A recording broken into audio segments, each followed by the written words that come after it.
മീര വാസുദേവൻ ഇപ്പോൾ ഡിവോഴ്സ് ആയിരിക്കുകയാണ്. അപ്പം ഈ ഒരു ഡിവോഴ്സ് ആയി എന്ന് ഉള്ള ഫേസ്ബുക്ക് പോസ്റ്റും അതുപോലെ തന്നെ ഇത് കാർഡ് വൈസ് മാധ്യമങ്ങളെല്ലാം കൊടുത്തിട്ടുണ്ട്. അപ്പം ഇതിൻ്റെ താഴെ വരുന്ന ഒരുപാട് കമൻസ് ഉണ്ട്. വീണ്ടും ഒരാൾ സിംഗിൾ ആവുന്നു, അല്ലെങ്കിൽ 4ാം തവണ ഒരാൾ സിംഗിൾ ആവുന്നത് ആദ്യമായിട്ട് കേൾക്കുകയാണ്.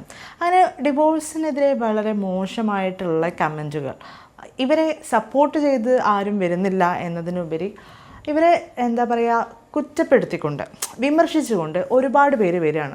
അപ്പോൾ ഇവിടെ സ്വാഭാവികമായും ഉയർന്നു വരുന്നൊരു ചോദ്യമുണ്ട്, ഡിവോഴ്സ് ചെയ്യുന്നതിൽ എന്താണ് പ്രശ്നം എന്നുള്ളത്. അപ്പം നമുക്ക് ഒരു മാരേജ് ചെയ്ത് കഴിഞ്ഞാൽ, അല്ലെങ്കിൽ ഒരു കല്യാണം കഴിഞ്ഞാൽ ആ ആളുമായി തന്നെ ജീവിതം മുന്നോട്ട് കൊണ്ടുപോകണം എന്നൊന്നില്ല. അപ്പോൾ അവിടെ ഡിവോഴ്സ് എന്നുള്ളൊരു ഓപ്ഷൻ വെക്കുന്നത് നമ്മളുടെ സ്വാതന്ത്ര്യം അവിടെ ഉണ്ട് എന്നുള്ളതുകൊണ്ടാണ്. അപ്പം അങ്ങനെ ഒരു വിമർശനം എന്തിനാണ് ഇവിടെ ഉയർത്തുന്നത് എന്നുള്ളത് ചർച്ചയാവുകയാണ്.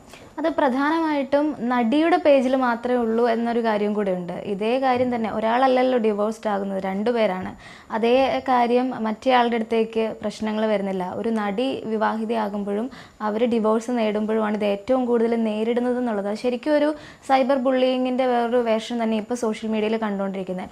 നടി മീര വാസുദേവൻ്റെ ലൈഫ് നോക്കിയിട്ടുണ്ടെങ്കിൽ എനിക്ക് തോന്നുന്നു അവർ 2005 ആദ്യത്തെ വിവാഹം കഴിക്കുന്നത്. ഏകദേശം 5 വർഷത്തെ വിവാഹ ജീവിതത്തിന് ശേഷമാണ് വേർപിരിയുന്നത്. പിന്നീട് വീണ്ടും വിവാഹം കഴിക്കുന്നുണ്ട്. 2012 തോന്നുന്നു. പിന്നെ 2016 വീണ്ടും ഡിവോഴ്സ്ഡ് ആകുന്നുണ്ട്. കഴിഞ്ഞ വർഷമാണ് അടുത്ത വിവാഹം നടക്കുന്നത്. പക്ഷേ ഇതൊക്കെ അവരുടെ ചോയ്സുകളാണെന്നുള്ളതും, അവർക്ക് ഒരു ബന്ധത്തിൽ നിൽക്കാൻ പറ്റുന്നില്ല, അല്ലെങ്കിൽ ആ ബന്ധം അവർക്ക് കംഫർട്ടബിൾ അല്ല, അല്ലെങ്കിൽ നമുക്കറിയില്ലല്ലോ അവരുടെ ജീവിതത്തിലെ പ്രശ്നം എന്താണെന്നുള്ളത്, അല്ലെങ്കിൽ അവർ കടന്നു പോയിക്കൊണ്ടിരിക്കുന്ന സാഹചര്യം എന്താണ് എന്നൊന്നും നമുക്കറിയില്ല. അപ്പോൾ നമുക്ക് എങ്ങനെയാണ് ഒരാളെ ജഡ്ജ് ചെയ്യാൻ പറ്റുക എന്നുള്ളതാണ് ആലോചിക്കുന്നത്. അതെ, ഇതിപ്പം നേരെ മറിച്ച് പല സംഭവങ്ങളിലും അല്ലെങ്കിൽ ഒന്നിൽ കൂടുതൽ തവണ വിവാഹം ചെയ്യുന്ന ഒരുപാട് വാർത്തകൾ നമ്മൾ കേൾക്കുന്നുണ്ട്. അപ്പം ഇത് എന്താ ഒരു കുറ്റമാകുന്നത്, പങ്കാളി ഇത് അറിയാതെ പോകുമ്പോഴാണ് ഇതൊരു കുറ്റമാകുന്നത്. അപ്പോൾ 2 പേരും മ്യൂച്വലായി ഇത് ഡിവോഴ്സിലേക്ക് എത്തുന്നു. അവർ 2 പേരും പിരിയുന്നു. വീണ്ടും നമുക്കൊരു തുണ വേണം എന്നാഗ്രഹിക്കുന്നു, അല്ലെങ്കിൽ നമ്മുടെ ഒരു ബെറ്റർ ഹാഫ് അത് ആരാണ് എന്ന് കണ്ടെത്താനുള്ളൊരു ഓട്ടം ഉണ്ടാകും. ലൈക്ക് ഇപ്പം കഴിഞ്ഞ ദിവസം ഇപ്പം നടി കാജോൾ പറഞ്ഞിട്ടുണ്ടായിരുന്നു ഡിവോഴ്സിനും എക്സ്പയറി ഡേറ്റ് വേണം എന്നുള്ളത്. അത് വളരെ ചിന്തിക്കേണ്ട, അല്ലെങ്കിൽ ആ സമയത്ത് തന്നെ ഒരുപാട് ചർച്ചയായ കാര്യമാണ്. ഇപ്പം ഞാൻ നേരത്തെ പറഞ്ഞ പോലെ ഒരാളെ കല്യാണം കഴിച്ചു എന്ന് കരുതി സമൂഹത്തിൻ്റെ അല്ലെങ്കിൽ അത്തരത്തിലുള്ള കാര്യങ്ങൾ നമ്മൾ നോക്കിക്കൊണ്ട് ഇയാളുടെ കൂടെ തന്നെ ലൈഫ് ലോങ് അല്ലെങ്കിൽ ജീവിതാവസാനം വരെ ഇയാളുടെ കൂടെ തന്നെ എന്നുള്ള അത് മാറേണ്ട കാലം എപ്പോഴോ മാറേണ്ട കാലമാണ് എന്ന് തന്നെ നമുക്ക് പറയാം. അപ്പോൾ അതുപോലെ തന്നെ നോക്കിയിട്ടുണ്ടെങ്കിൽ നമുക്ക് ഒരുപാട് സാറ്റിസ്ഫൈഡ് അല്ലാത്ത, സന്തോഷമില്ലാത്ത ഒരുപാട് ഫാമിലികൾ നമ്മുടെ ചുറ്റുമൊക്കെ ഉണ്ട്. പക്ഷേ എല്ലാവരും ഈ സമൂഹം എന്ത് വിചാരിക്കും, അല്ലെങ്കിൽ മറ്റുള്ളവർ എന്ത് പറയും, ഇത് വീട്ടുകാരെങ്ങനെ മനസ്സിലാക്കും എന്നൊക്കെയുള്ള പല പ്രശ്നങ്ങളുടെ പേരിൽ ഡിവോഴ്സ്ഡ് ആകാതെ ഒരു കൂരയ്ക്ക് കീഴിൽ തന്നെ 2 വ്യത്യസ്ത ലോകങ്ങളിൽ ജീവിക്കുന്ന ആളുകളുണ്ട്. അതുപോലെ തന്നെ നമുക്ക് മനസ്സിലാക്കാൻ പറ്റുന്ന ഒരു കാര്യം, ഒരുപാട് അബ്യൂസുകൾ നേരിടുന്ന ആളുകളുണ്ട് ലൈഫിൽ. ചിലപ്പോൾ നമുക്ക് പറയാൻ പറ്റില്ല അവർ ഡിവോഴ്സിന് വേണ്ടിയിട്ട് ഇപ്പോൾ മ്യൂച്വലായിട്ടും അല്ലാതെ ഒക്കെ ആളുകൾ വരാറുണ്ടല്ലോ. അപ്പോൾ അങ്ങനെയുള്ള ആളുകൾ ചിലപ്പം നേരിടുന്ന പ്രശ്നങ്ങൾ എന്തൊക്കെയാണെന്നുള്ളത് നമുക്ക് പുറത്തിരുന്ന് കമൻറ്റ് ചെയ്യാൻ നമുക്ക് വളരെ എളുപ്പമാണ്. പക്ഷേ അവരുടെ ലൈഫിൽ കയറി നിന്ന് നോക്കിയാൽ, അല്ലെങ്കിൽ അവരായിട്ട് നിന്ന് നോക്കിയാൽ മാത്രമേ അവരുടെ ജീവിതത്തിൽ എന്താണ് നടക്കുന്നതെന്ന് മനസ്സിലാവും. ഇപ്പം മുമ്പ് നടി ലെന ഡിവോഴ്സ്ഡ് ആയ സമയത്തും ഇതുപോലെ അവർ ഒരുപാട് കുത്തുവാക്കുകൾ കേട്ടിട്ടുണ്ട്. പക്ഷേ അവർ പറയുന്നുണ്ട് അവർ 2 പേരും ഒരുമിച്ച് പോയിട്ടാണ് കോർട്ടിൽ സൈൻ ചെയ്ത് തിരിച്ചു വന്ന് ഞങ്ങൾ ഒരുമിച്ച് ഭക്ഷണം കഴിക്കുന്ന കണ്ടുകൊണ്ടാണ് ഞങ്ങളുടെ ലോയർ കയറി വന്നതെന്നവർ വളരെ സന്തോഷത്തോടെ പറയുന്നത്. വെച്ചാൽ ആ ഒരു ലൈഫിൽ നിന്ന് അവർക്ക് കിട്ടാത്ത, അല്ലെങ്കിൽ അവർക്ക് നഷ്ടപ്പെട്ടു പോയ ഹാപ്പിനെസ് അവർക്കത് വേണ്ട, അവർക്ക് അവരുടെ ഫ്രീഡമാണ് വേണ്ടത്, അല്ലെങ്കിൽ അവരുടെ ലൈഫ് ചോയ്സ് അടുത്തത് എന്താണെന്നുള്ളത് അവർ മനസ്സിലാക്കാൻ വേണ്ടി അവർ പുറത്തിറങ്ങുന്നു എന്നുള്ളതിനെ ആളുകൾ എന്തിനാണ് ഇപ്പോഴും വലിയ കുറ്റമായിട്ട് കാണുന്നത്? അല്ലെങ്കിൽ നമ്മുടെ പിന്നെ ചിലരൊക്കെ പറയുന്നത് എത്ര വിവാഹമാണ് ഇനി അടുത്ത എന്നാണ് എന്നുള്ള രീതിയിൽ ചോദിക്കുന്നുണ്ട്.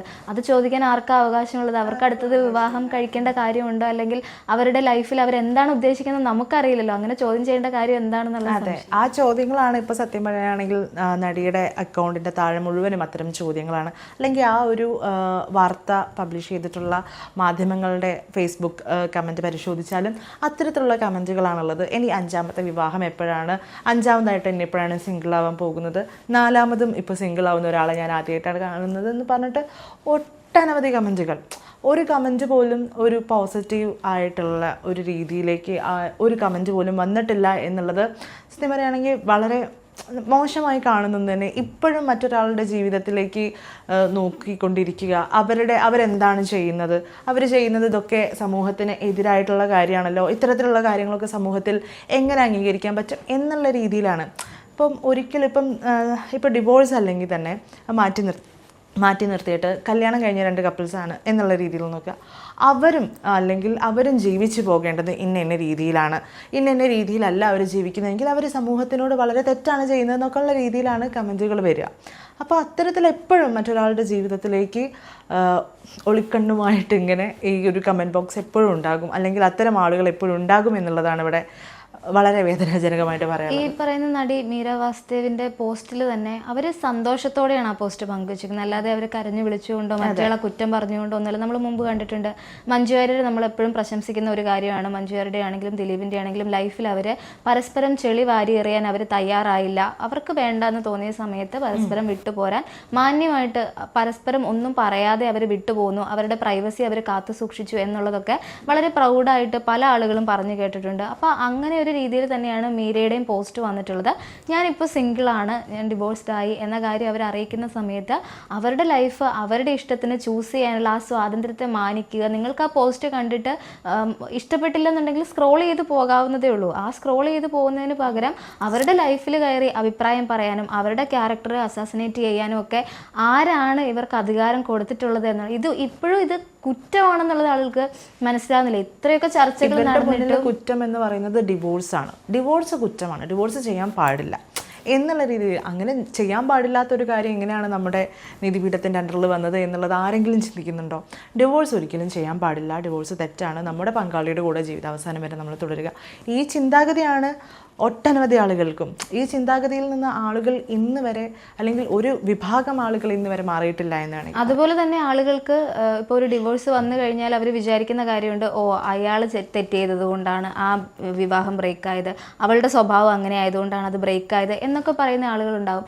പക്ഷേ ചിലപ്പോൾ ഇതൊന്നും ആയിരിക്കില്ല, വളരെ സില്ലി ആയിട്ടുള്ള അല്ലെങ്കിൽ വളരെ ചെറിയൊരു കാര്യം കൊണ്ട് പോലും ആളുകൾക്ക് അവരുടെ ലൈഫിൽ കോംപ്രമൈസ് ചെയ്യാൻ താല്പര്യം ഇല്ലാതെ വരാം. ഇപ്പം ഞാൻ മുൻപൊരു നോവൽ വായിച്ചതിൽ അതിലിങ്ങനെ പറയുന്നുണ്ട്, ഭർത്താവ് ബാത്റൂമിൽ നിന്ന് ഈ കുളിച്ച സോപ്പിൽ പത പോലും തുടച്ചു വെക്കില്ല, അതുപോലെ ടോയ്ലറ്റ് സീറ്റ് അടയ്ക്കാതെ വരും എന്നിങ്ങനെയൊക്കെയുള്ള ചെറിയ ചെറിയ പ്രശ്നങ്ങളുണ്ടല്ലോ. അത്തരം പ്രശ്നങ്ങൾ പോലും ലൈഫിൽ ഇപ്പോൾ ഈ OCD ഒക്കെയുള്ള ആളുകൾക്ക് അതൊന്നും സഹിക്കാൻ പറ്റുന്നില്ല. പക്ഷേ ഒരുമിച്ച് ജീവിക്കുന്നതിന് മുമ്പ് അവരത് അത്രയൊന്നും അറിയണം എന്നില്ല. ഒരു ലിവിങ് റിലേഷനിലൊക്കെ ആയിട്ട് വിവാഹം കഴിക്കുന്നവർക്കായിരിക്കും ചിലപ്പോൾ അതൊക്കെ മനസ്സിലാകുക. അല്ലാതെ പുറത്തുനിന്ന് കണ്ട് സംസാരിച്ച് ഡേറ്റ് ചെയ്താലും ഒക്കെ, അല്ലെങ്കിൽ എത്ര വർഷം പ്രണയിച്ചാലും ഒക്കെ, ഇത്തരത്തിലുള്ള ഒരുമിച്ച് ജീവിക്കുമ്പോൾ ഉണ്ടാകുന്ന ഒരുപാട് കാര്യങ്ങൾ, അവരുടെ ചെറിയ ചില ശീലങ്ങൾ പോലും മറ്റേയാൾക്ക് ചിലപ്പം അഡ്ജസ്റ്റ് ചെയ്യാൻ പറ്റണമെന്നില്ല.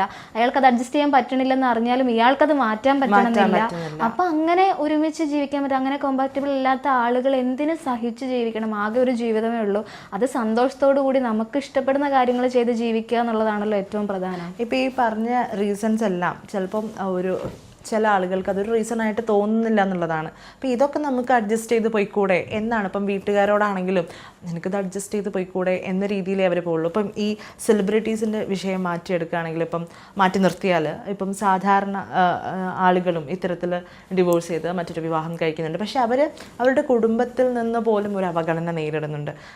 ഇങ്ങനെ സെക്കൻഡ് മാരേജ് ആണ് അല്ലെങ്കിൽ തേർഡ് മാരേജ് ആണെന്നൊക്കെയുള്ള രീതിയിൽ അവരുടെ കുടുംബത്തിൽ നിന്ന് പോലും അവർ അവഗണന നേരിടുന്നു എന്നാണ് ഒരു അടക്കി പറച്ചിൽ. ഇതെല്ലാം അവർ നേരിടുന്നു. അപ്പോൾ അവർക്കുണ്ടാക്കുന്ന ഒരു മെൻ്റൽ സ്ട്രെസ് ഉണ്ട്. കാരണം അവരുടെ ഒരു ബെറ്റർ ഹാഫിനെ കണ്ടെത്താനുള്ള, അല്ലെങ്കിൽ അവർക്ക് അത്രയും ഇപ്പം നമുക്ക് ഒരാളോട് കൂടി നമ്മൾ ജീവിതം ജീവിക്കുകയാണ്, അപ്പം അത് നമുക്ക് കുറച്ചും കൂടി ബെറ്റർ ആയിട്ടില്ല എങ്കിൽ, അല്ലെങ്കിൽ നമുക്ക് അതിൽ നിന്നൊരു സന്തോഷം ഇല്ലെങ്കിൽ ഇവരെയൊക്കെ കണ്ട് പേടിച്ച് നമ്മൾ അഭിനയിച്ച് ജീവിക്കേണ്ടി വരും എന്നുള്ളൊരു അവസ്ഥയിലേക്ക്. അതുപോലെ തന്നെ നമ്മൾ റീസെൻ്റ്ലി എത്രയോ ആത്മഹത്യകൾ കണ്ടു കഴിഞ്ഞു.